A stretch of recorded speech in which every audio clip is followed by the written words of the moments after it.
Uh, so my reflections, I already announced that they will be radical. And my radical thought is that I don't see anything radical in what you're saying because there is no revolution happening.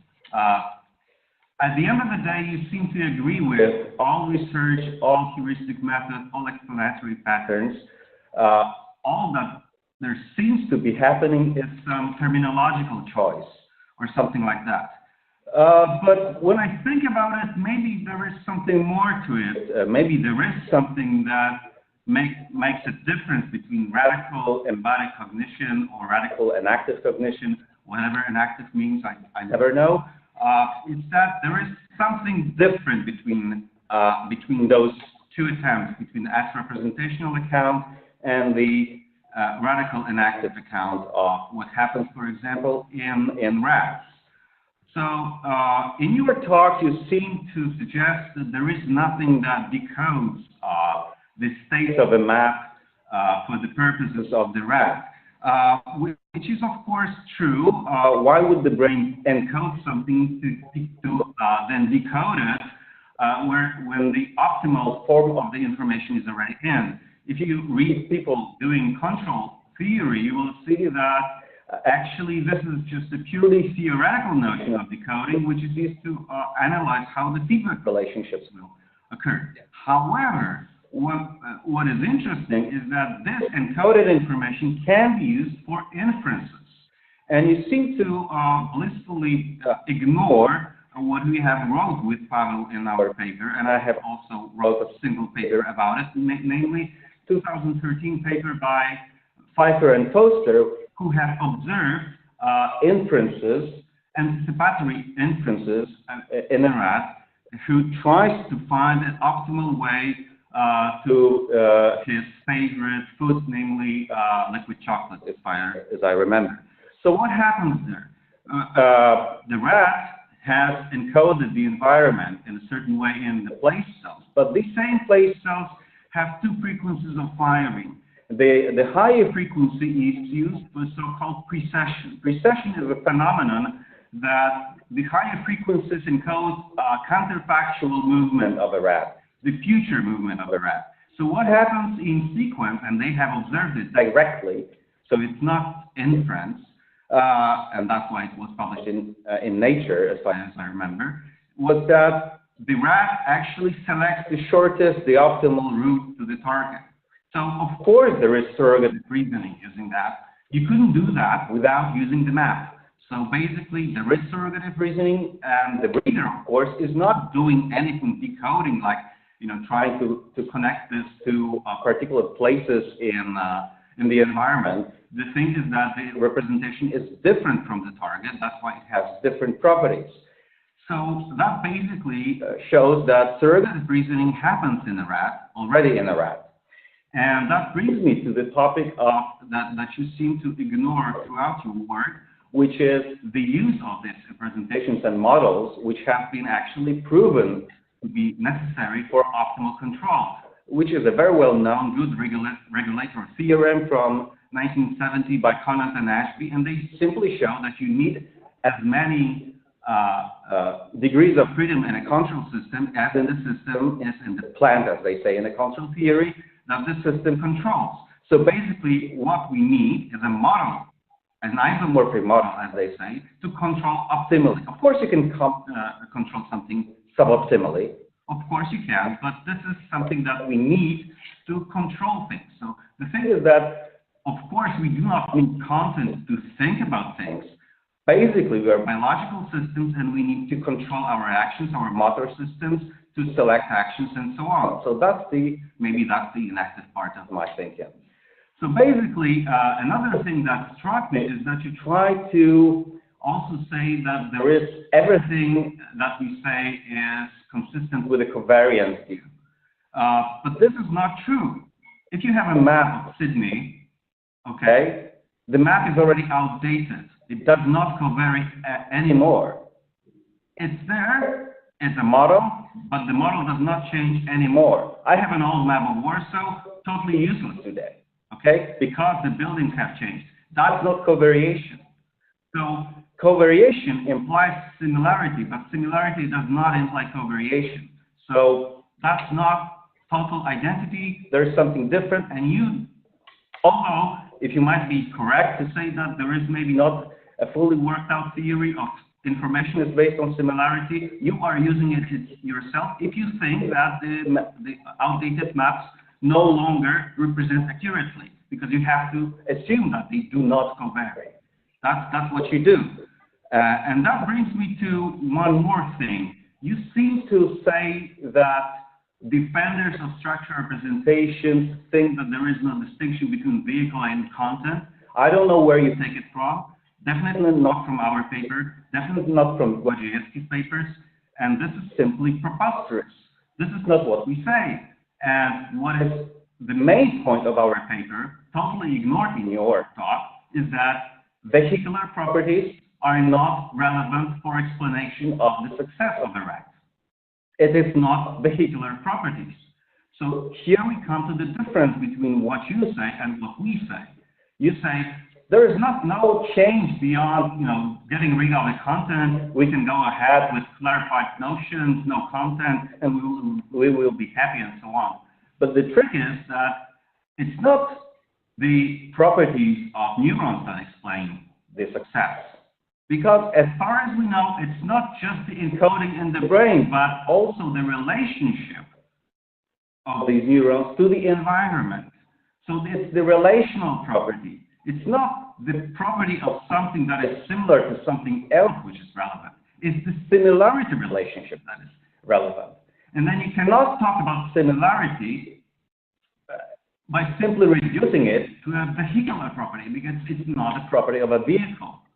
Okay? So it's basically something totally wrong with your presentation of what we think structural representations are.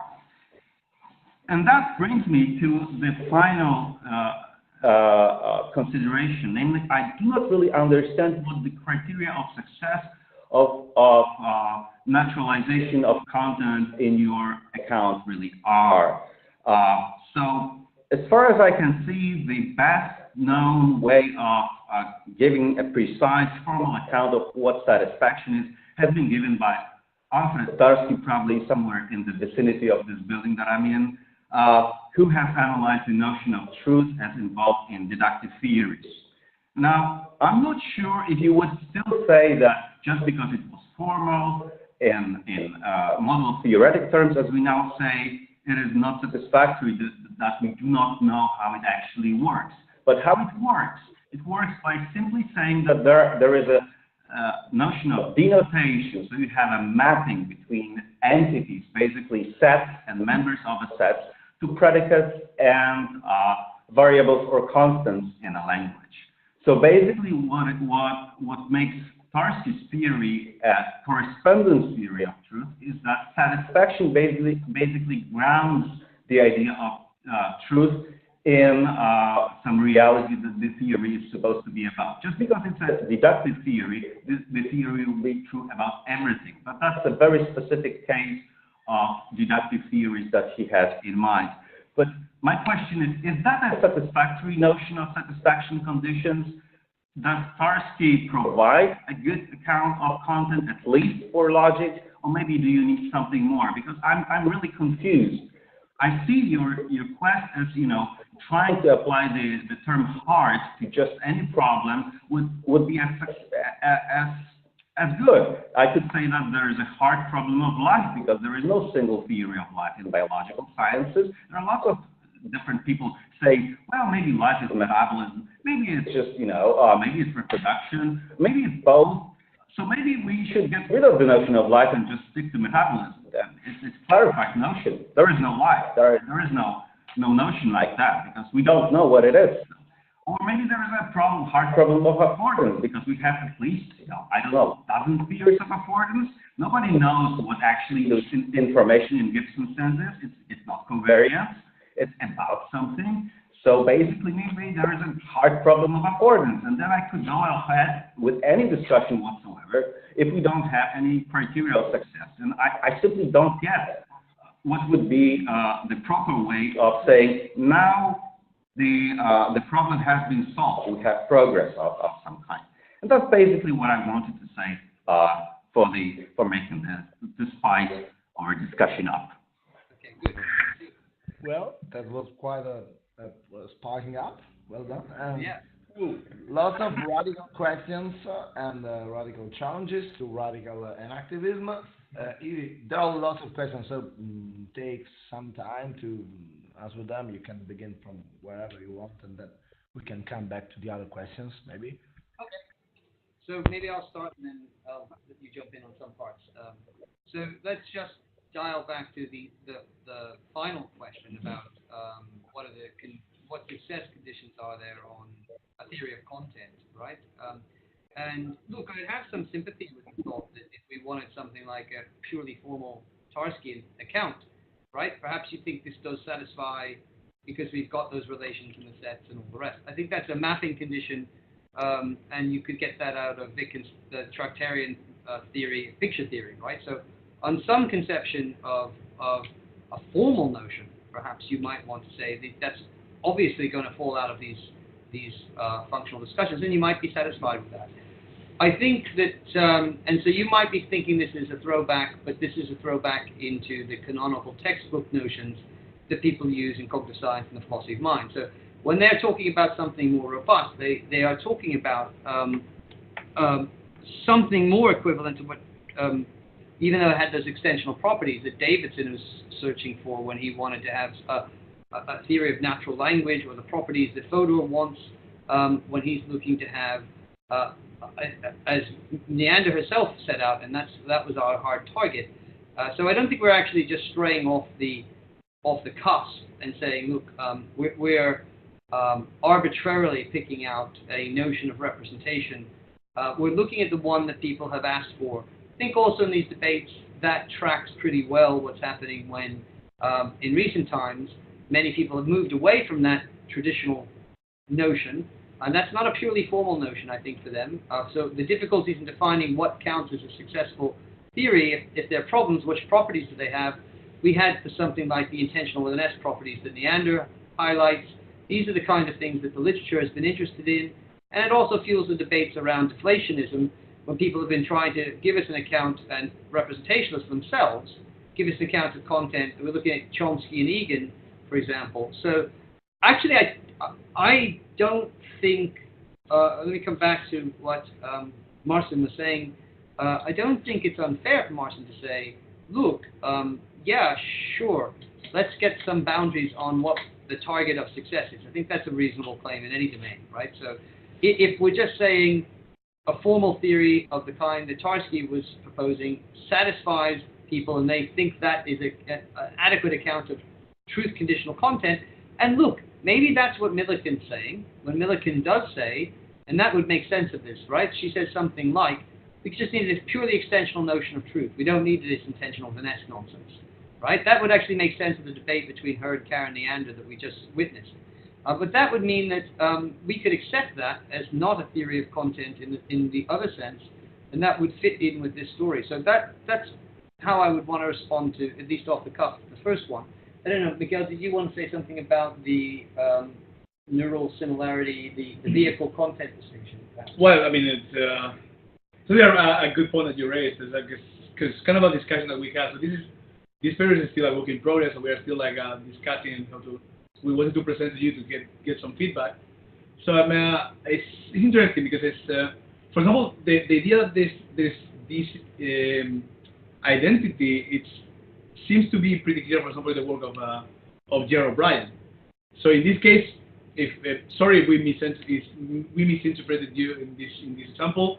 So I don't know what to say here. I will need to go onto the text now and make a deep analysis. I wanted to mention something about the problem of content. So obviously he's the father of the hard problem of content, but I would say there is a difference between the notion of content and the notion of life that you, for example, raised. It's like, the notion of life is not used, no one used life as an explanation, but content is an explanatory posit of cognitive science. So it seems reasonable to ask whether, if you use content as an explanatory tool, it seems reasonable to me to ask cognitive scientists and philosophers, what's the origin of this? Like, okay, you are using something that you cannot justify according to the rules of natural sciences or the theories that you have. So I think it's not, the comparison is not totally clear. I don't agree with what you said about the information in the Gibsonian cells, but I think it's relevant to this topic. And I don't know if I... There's something to say about rats and Segundo, the reasoning of rats? I don't know. I don't know this specific example, so I will look for it. I don't know if you want to say anything. I want to just. I think I would also want to look at the details of the case and determine whether or not we have to think that the rat is, as you say, making inferences, or whether there's some offline use of a model, as you describe it. That takes us into different territory, I think, about whether we want to talk about. You were talking about having an optimal model that would enable the control systems to behave in this way, but it's not entirely clear to me that we can not handle that. If something is used online in that fashion and it's used in much the same way, but we now use it in an offline fashion, I don't think that gives us a criteria for thinking that it is necessarily making inferences. It may be controlling the behavior of the system in that offline fashion, and I don't think that being an offline fashion, I'm not suggesting that you said this, but I'm blocking that thought, is that gives it a criteria for counting as a representation. And that's a kind of an argument that's, we need to know what if in fact the system is making inferences, and if making inferences here means making contentful inferences as such. Okay. Oh, I'm sorry. We lost it. Yeah. Oh, there we go. Okay.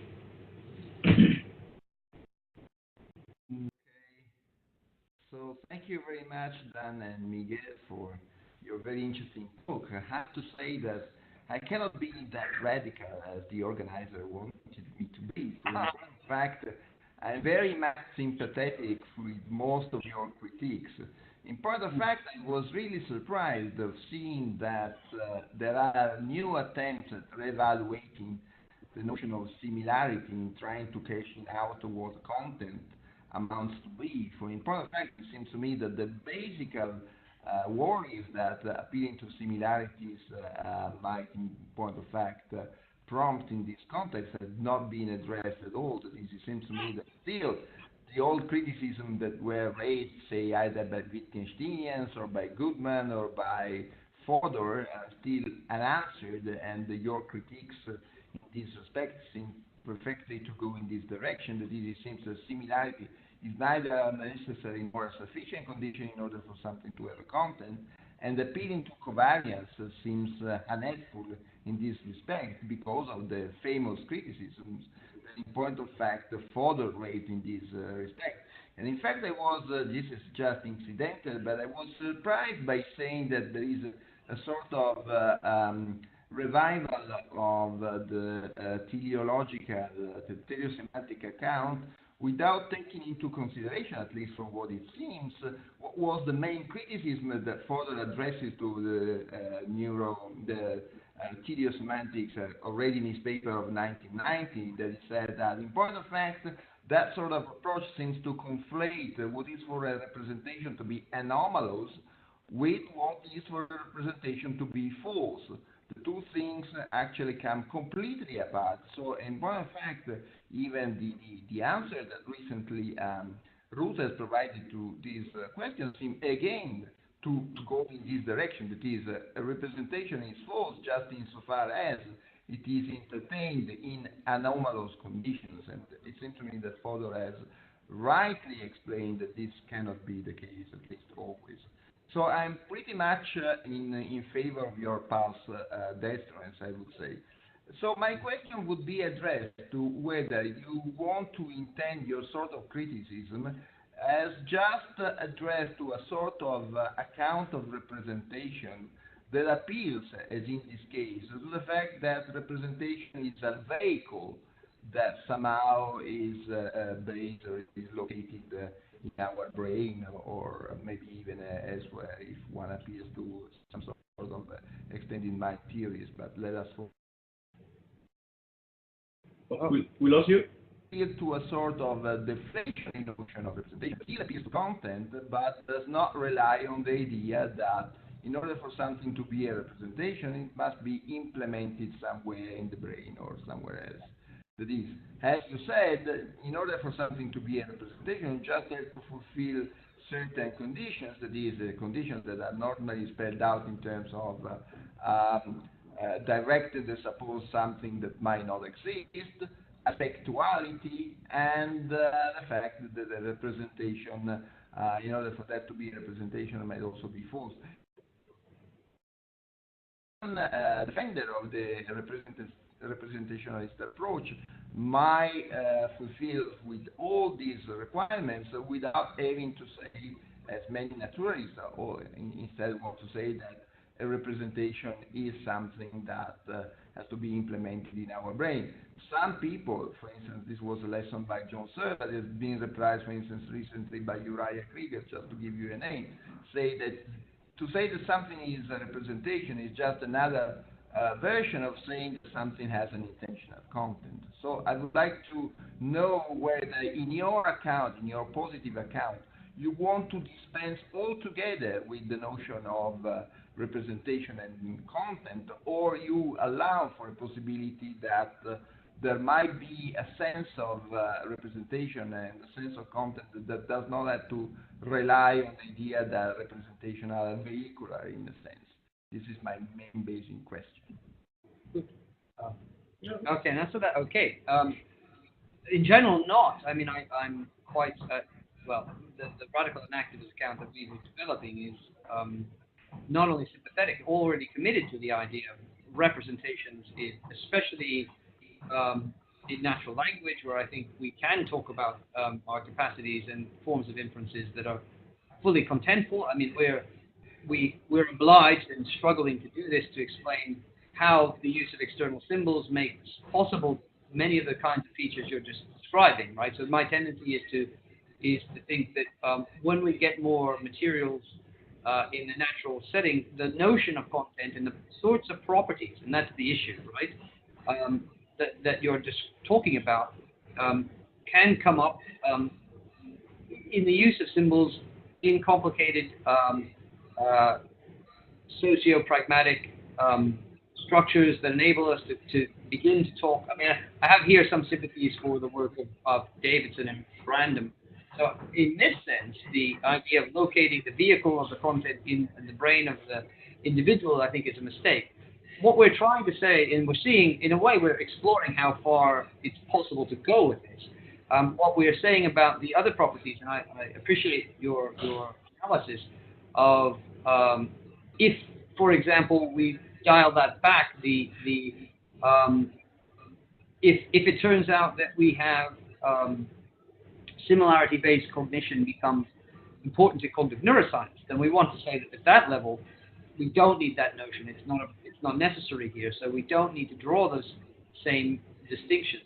We don't want thereby to necessarily, in this respect, I mean, Marcin picked this up, be radical in the sense of just denying everything that matters. What we're trying to give is an analysis that says the radicality comes from saying, look, that's not really doing the work of those in these cases. So, no, we are not worried about whether the map-like structures or the structural similarities remain brain-based.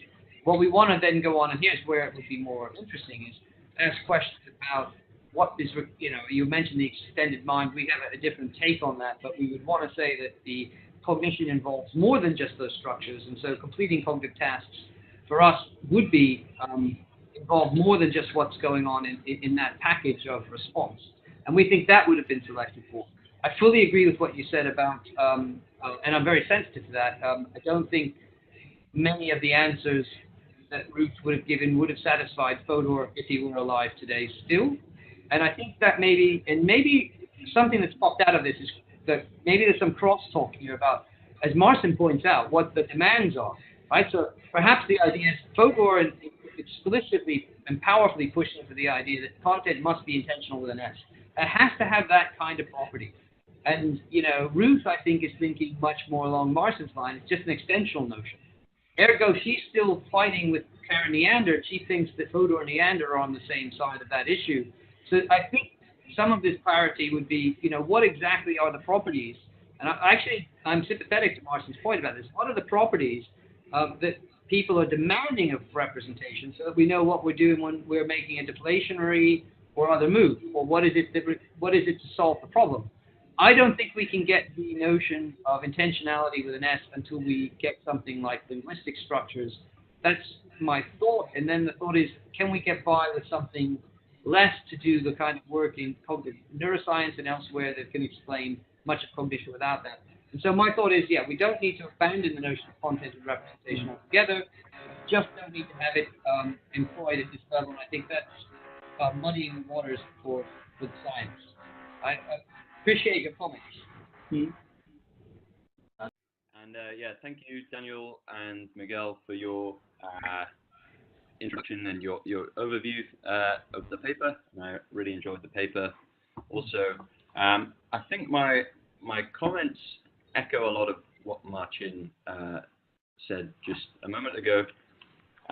So the first thing that kind of struck me when I was reading this paper was how much you are willing to accept of the representation of this picture, at least in this particular manifestation. So one way of putting this point is the traditional, as you might say, the traditional objections to representationalism try to say that it doesn't live up to its promises as a kind of theoretical framework. So it might say things like, these are problems like the indeterminacy problem. So you might say that what we need is these determinate contents, and such a theory of representation is failing to deliver them. You might also say something like, the vehicles are failing to be, the purported vehicles, the properties of those vehicles in virtue of which they have their content are failing to be causally potent properties. You might also say that in order to be a representation, it needs to function offline, right? It needs to be able to do the thing offline. And what's interesting about what you've done is you've said that there is an interesting class of mechanisms which narrows down on a specific target, it's causally potent, and the kind of properties which determine the degree of success are also the properties which are causally potent, and also the properties which narrow down on the specific target, namely the structural correspondence, or the structure of the vehicles which determine this structural correspondence. So the punchline is, by accepting all this, you buy a great deal of plausibility, but at the cost of some radicality, it seems. So the question is exactly how much of an alternative your framework is to this particular version of representationalism. So that's just my first question. The second also echoes one of Marcin's points, is this worry about that comes at the end of your paper that Miguel talked about, this issue of whether the analogy to the map is really correct, and particularly whether anything like surrogative reasoning in Swoyer's sense is at play here. And here I think the evidence suggests that yes, it is a good analogy, and yes, something very much like surrogative reasoning is happening. What I should say is that it should be neutral ground between the anti-representationalist and the representationalist, that the surrogative reasoning here isn't going to be anything like the rat itself kind of observing its own brain states and then drawing inferences about this brain state. That's just kind of plainly implausible. So I don't think anybody has ever held something like that. But where it seems to be structural, surrogative reasoning, is in that this kind of neural structure, this neural hippocampal map, is being used in an offline way to the relations between patterns of co-activation. Those relations are being used offline to guide the rat's behavior. And this is very, I mean, if that's not close enough of an analogy to maps, I don't know what could be, really. So, and finally, just I would disagree with this requirement that Neander has, and that you've suggested should be a requirement for representationalist theories, that subpersonal representation should be intentional with an S. It's just not obvious to me why that should be the case. And also, if you think about the case of maps, I don't take maps to be, we're talking about external maps now, I don't take those to be intentional with an S representations, right? Natural language concepts clearly seem to be, in that they can represent the same extensional content whilst differing in their kind of mode of presentation. Maps, it seems like they don't do anything like that, so I question the need for intentionality with an S. So yeah, that's all I wanted to say. Shall I jump in? Or? Well, I want to mention something about the first question that is follow up with the first question of March. You know that I wanted to comment something that I forgot. Yeah, so the idea is that, okay, if you're accepting all the basic machinery of this story, then how your story is radical. If I understood your question, right? So it was a radical point. In the end, you're buying everything that we are saying. Well, I think there's something saying that we have to recognize. So the notion of representation, the notion of content, has played a pivotal explanatory role in cognitive science since it broke from behaviorism. So actually, the thing point is that it problematizes the idea that the brain uses representation. It looks to me quite radical already. And then we can start playing around and say, well, no, representations are not these, are these. But then the question is that, so how cognitive science use content or use representation? Because, for example, so today we were talking about this paper by Thompson and Piccinini. They define representation in a canonical way, even intentional way, to be honest.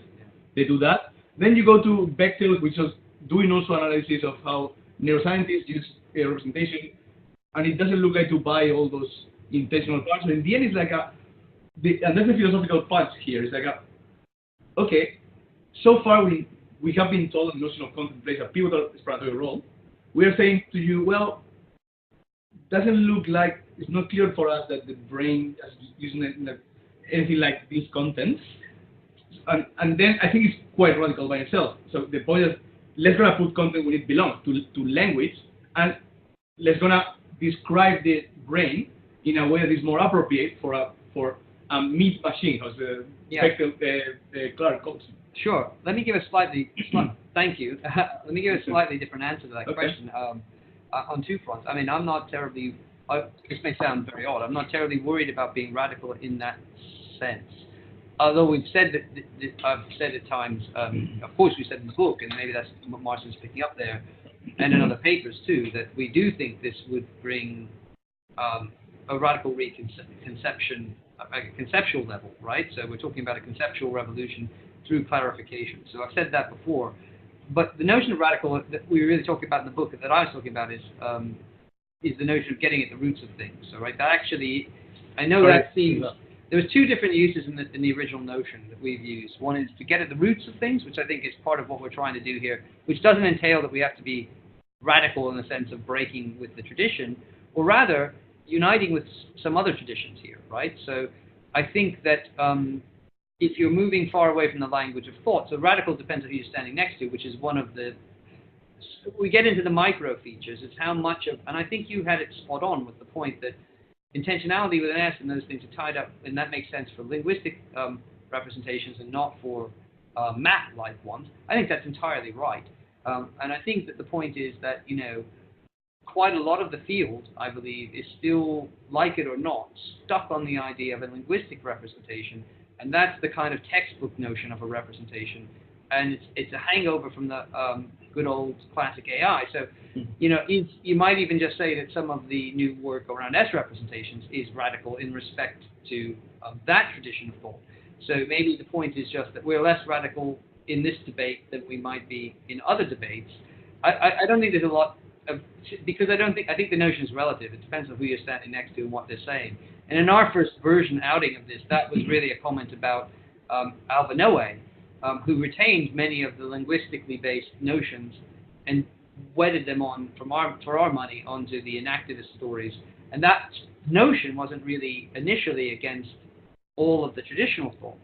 Normally we have in our sight something like that. However, when we pull down, yeah, so I do think it hugely matters if you say, and that was the last thing you said, was, you know, look, I'm not too interested in intentionality with an S. I don't think that's that plausible. Then I'm very much closer to your position, because that seems to me the canonical notion that people are using.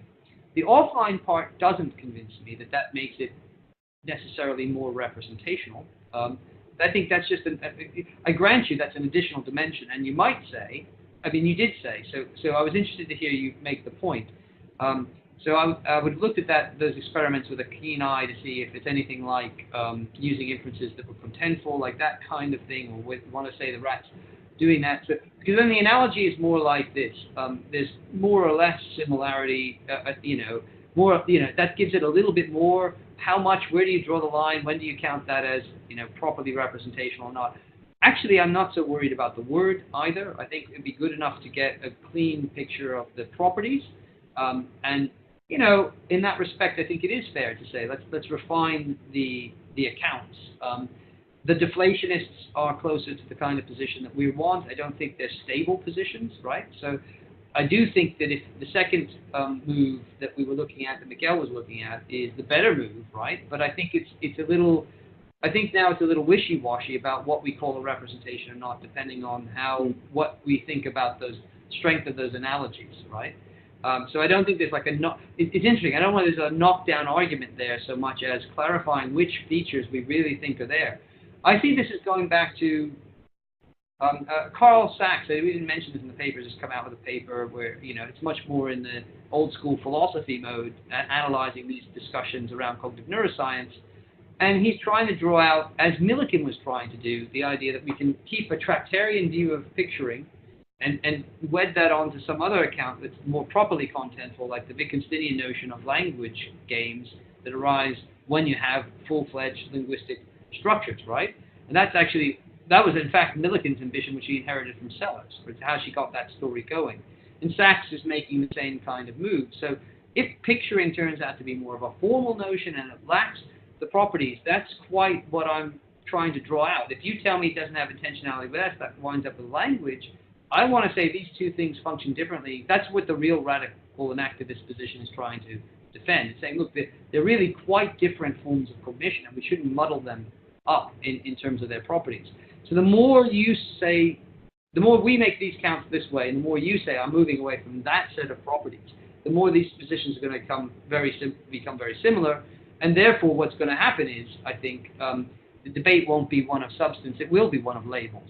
But that's not, I want to be clear about that, that's not our fault. I mean, that's what Miguel was getting excited about a moment ago. Like, that's the changing shape of the landscape of positions as they emerge.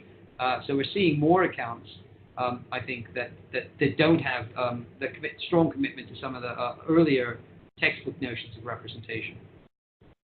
Now, you had other things to say, and now I just can't remember them, maybe because I had a long day. I actually did a whole conference earlier, so I'm sure you said something else that was of interest. Could you just run off the points just again, if I forgot? Yeah, I think you've hit most of my main points there.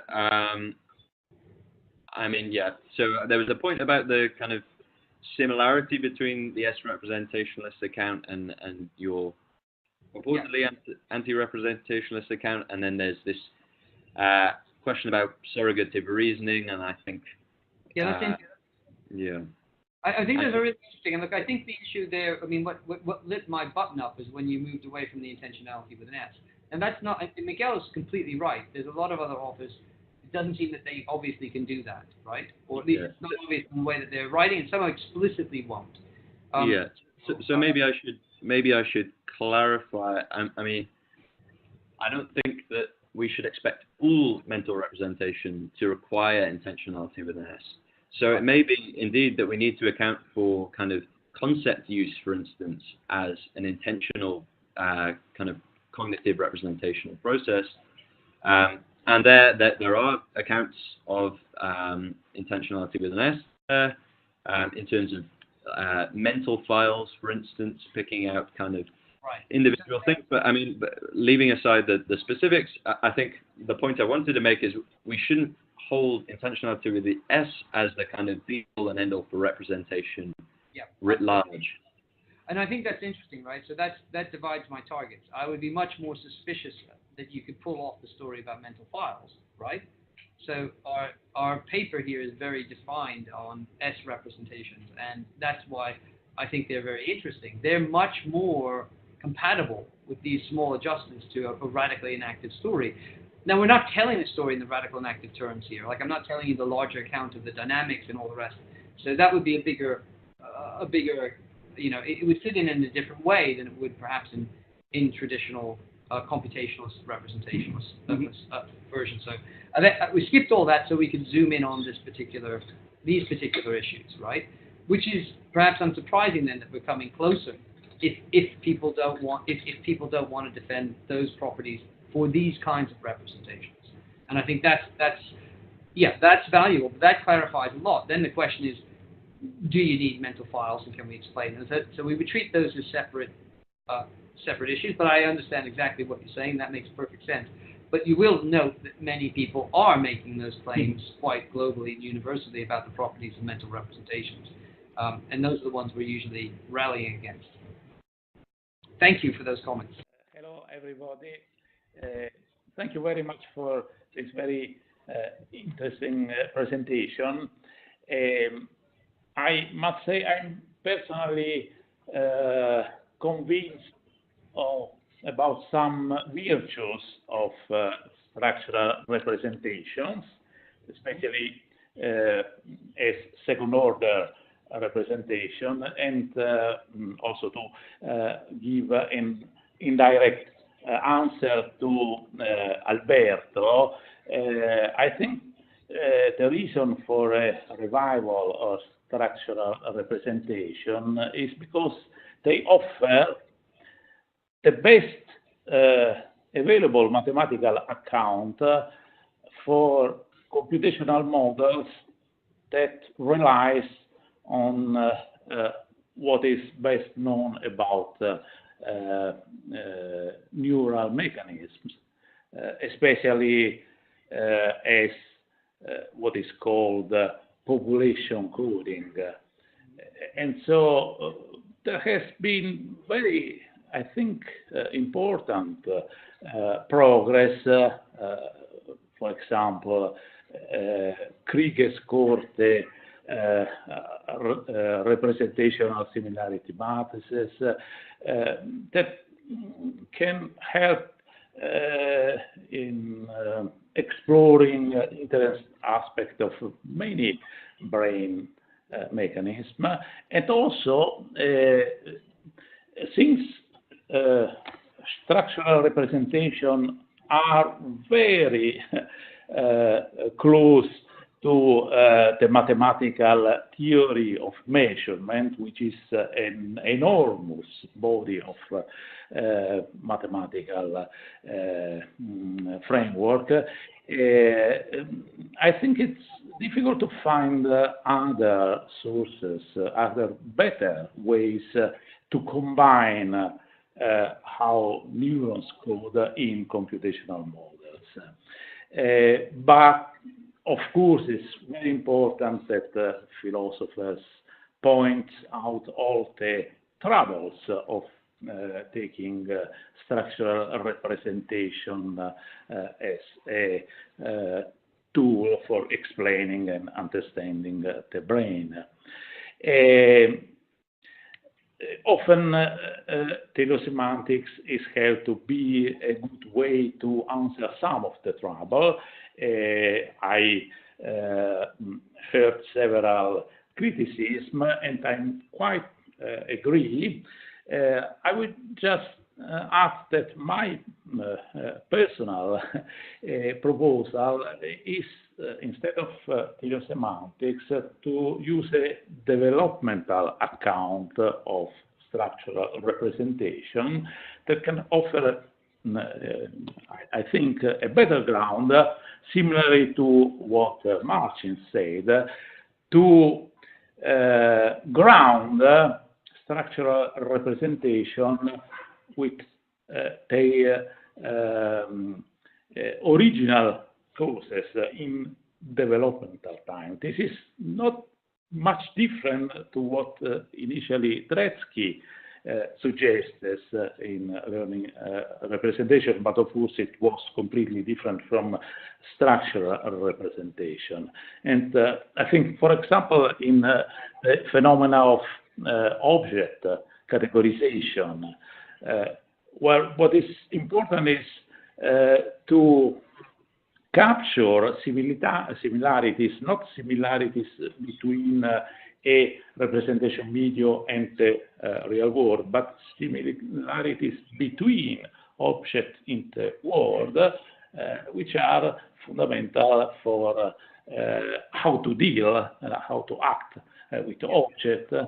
And I also provided some mathematical formalization of structural representation that is in terms of neural population codings that derive from development in the case of categorization of visual objects. So I would like to hear your opinion about this different account. I'm happy. You want to say something? Well, I mean, the mathematical part, again, so the pivotal point of this talk is that we are not really discussing that there are structural similarities at the brain and that they can work, and they can be implemented in different experimental models, I mean, or in explanatory models. So we are not, what we are questioning here is whether these grounds enough to call them representations under this new account of representations. Is anything representational in a robust sense here? This is basically our point. So we don't want to, we are not here discussing. Dan wants to say something here. Yeah. I was going to say that, and picking up on the earlier point, and that may not surprise anybody. I mean, we are not at all thinking, Marcin was making the point, I didn't respond to this earlier, about this, the static out-of-date map. So obviously, there's nothing in what we're saying at all that makes us think that these aren't dynamically adjusted. In fact, that's very part of an activist story, is that you're going to have fluid and adapted responses. So I think, if I understand what you're saying about a developmental model that adjusts to the aspects of the environment, you would expect it to change, not to be some static icon that that doesn't update in terms of play cells change. Yeah, exactly. So there's nothing in that makes me say that. Well, put it like this: there was nothing that I heard in anything you said that was challenging to the as far as I can hear it, the version that we want to put forward. We want to have dynamically updated accounts of these kind of structural similarities. Miguel is correct. The issue is whether they qualify as representations. Why does that matter? You might say, well, that only matters for certain philosophical purposes. I think that's not true. I mean, I haven't made the case here for some massive radical shift that would follow from this adjustment. And that's partly because I think in this particular instance, what we're talking about is a clarification of these notions, which we think are largely... So that was pick up the previous comments to Ewan. There are other notions that rely more heavily on notions of content that would be much more problematic for us. This one seems quite, close in many ways to the kind of thing that we think has the right sorts of properties. Then it's a refinement discussion of which properties exactly and what work they do. So whether that changes the cognitive science practice very much, and whether we call them S representations or not, that's probably a more refined discussion in philosophy about how they stand. But that will start to make a difference to other larger philosophical debates, I believe. For example, about the notion of how extensive we have to be, how embedded are these systems, the standard 4E kind of examination about whether that's being just captured in an actual computational story or something quite different. But as far as you're describing the mathematical modeling that would go along with a developmental hypothesis, I think this would be quite friendly to that. In fact, that's very much the idea of an adapted dynamic system is at the very heart of the radical inactivist position. So that doesn't sound like anything that would cause us concern. Yeah. I'm not so sure that nobody uses life as exponents. I think even Thompson does exist. And he does use life to explain what mind is, mind-life continuity. But that's a joke. Let me pick the intentionality with an S. This is a pretty, difficult property to pin down also in philosophy of language. That was a problem for years. I'm not sure if Neander's way of defining it is unproblematic. In her statement, I see amphibology because she says that this representation should describe a property that something might have or not. Well, there are some properties that things necessarily have, so those would be, in some ways you could not, because it would be logically impossible to describe it truly. So I'm not sure if her way of doing this is absolutely correct, but as it happens in my 2015 paper, I have defended the view, also relying on Pfeiffer and Foster 2013, that you can have what I call characteristics of the target, or basically referential opacity of those spatial maps. So let me explain what I mean by that. There are a lot of interesting experiments you can do with rats. One of them is taking a rat, disorienting the rat, and putting that rat into a similar, especially geometrically similar maze than before. And there's a very nice paper from Moser lab, about 11 mazes that were used this way. There are some other papers, Farbintio and Shapiro 2003. What they basically say is that the rats are confused initially, then they think, or they behave as if they were tracking the target, their favorite foot in the maze, the same way as before. Then they find out that the maze is different, and then you can make a lot of interventions on these rats right now. Lots of ways are possible. The problem is that you can see that rats are confused. They think this is the same maze. And without the notion of referential opacity, it's difficult to say why that would be the case. Let me explain. It seems they think they are in the same maze, so they would be interacting with the same entity. So if that were a purely extensional notion of representation, that would refer to the same target. But when you take a rat, you roll it, and you put in a similar maze, the rat may think he is in the same maze. So he confuses both.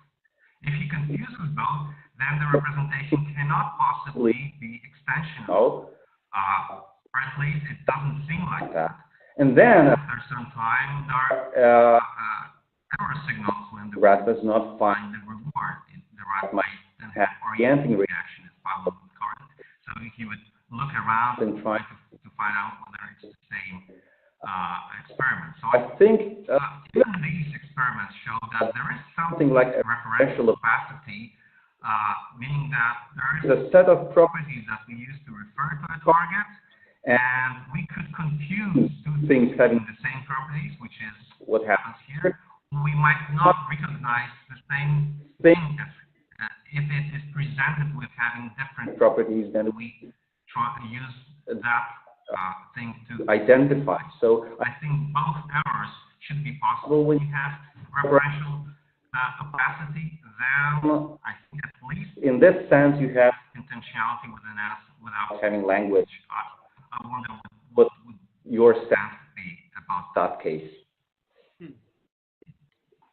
I don't know if I don't know if I would think of the rat as having been making a judgment about that drives its confusion, right? So maybe I would think maybe there's another way to handle the example from the get-go. So I'd have to think about that a little longer. I wrote about these kinds of cases a bit in the 2008 book in response to Jose Bermudez some years ago. But I think that